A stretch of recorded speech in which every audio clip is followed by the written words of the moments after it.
Dams hold millions of gallons of water. If a natural disaster strikes, it could bring dams like this at Applegate Lake to the ground. A flood wave starting to arrive within 7 to 9 hours of Lost Creek Dam failing.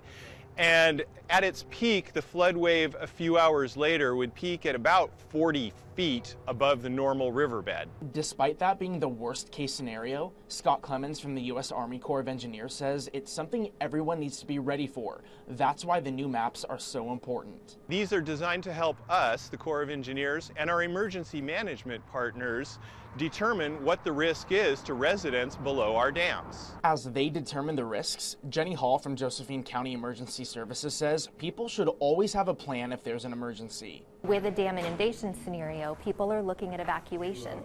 So whether it's from that hazard or from a wildfire or from a different kind of flood, people should have a plan to evacuate their home. The maps help Jenny Hall make emergency plans and helps the Corps of Engineers assess which dams need to be worked on.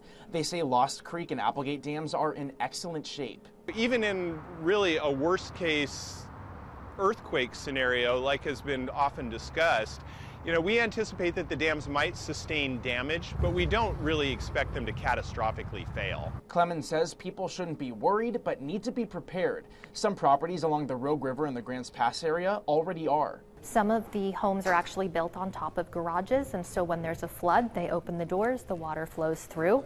After the flood, the water recedes, they clean out the mud, they close the garage, and they're able to use it again. Covering your news, Justin Matthews, News 10.